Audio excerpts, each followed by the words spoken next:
Yeah, I don't presents everyone.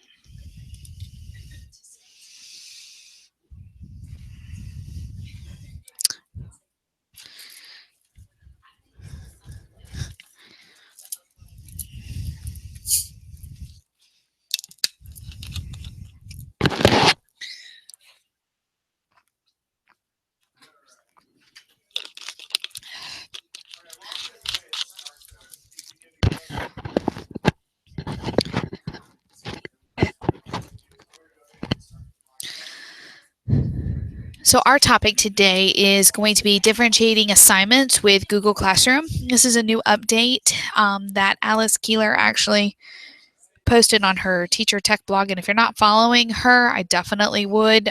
She is somebody that Pam and Amy and Dave recommended that I begin following, and I'll be honest with you, her blog and her posts are so easy to follow and to understand. It is absolutely amazing. So I've got the screen up so you guys can see it, but one component of her website that I really like is the fact that there is this search button here. So if I'm looking something specifically just for Google Forms or Google Classroom, Google Docs, whatever, I can type that in, and every single thing she's got that relates to that particular topic will come up. And so then I can kind of go through, and sometimes I find that I didn't have that question, but I'll read about it and kind of come out knowing more than just what I originally went in to search for. So huge, huge, huge resource for us as teachers. So this is pretty simple.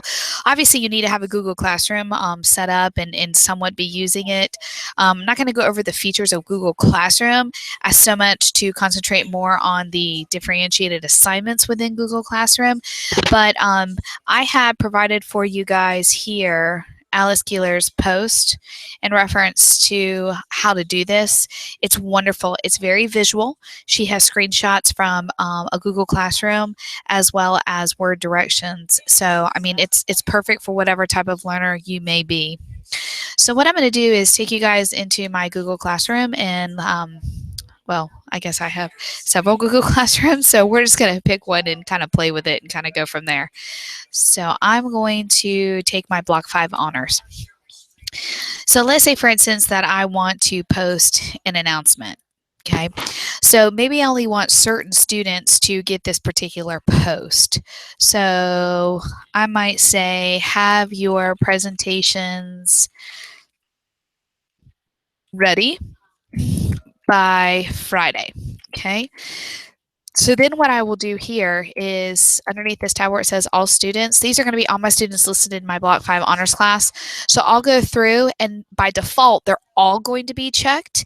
But if, for instance, I might have groups that are presenting, on different things at different days, then this would be a great way for me to go ahead. Like I could take Lainey off, Kari, Janelle, Fabian, like Rachel, Michaela. I could take all these kids off, and then I could just send this announcement to just these kids. So what's cool about it is these kids will only receive this message, this reminder about their presentations being due. So I can post that into my Google Classroom, and then here it is. Now, even though I can see it because it's in the stream, and as a teacher, you can see everything, whenever this shows up in your Google Classroom, this message or announcement will only go to those children whose names were checked. So it's huge. And I'll tell y'all seriously, in fact, I'm just going to show you right here. So I'm going to open up my West Johnson High School Google Classroom, and I want to show you guys something. So this was pre differentiating assignment option that's available now on Google. So what we would do is I might have these activities right here, like for the Wildcats. So this Kahoot right here, I would have to go in, and I would literally have to create 3 different classrooms within my classroom in order to provide the Wildcats with their exact assignment that I wanted them to do. So now with this, I can just have one Google Classroom. I can take this, I can upload it, but what I can do is actually click on the students that I want to receive this Kahoot, and it will only go to them.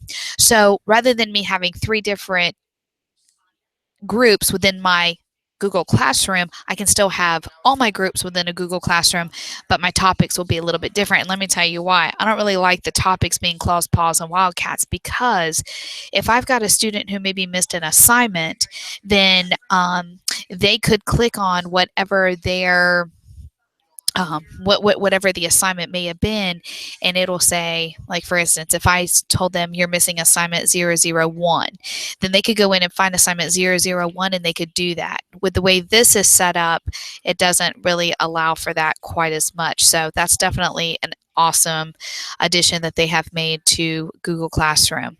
So it's going to be interesting with something new, kind of just being out there.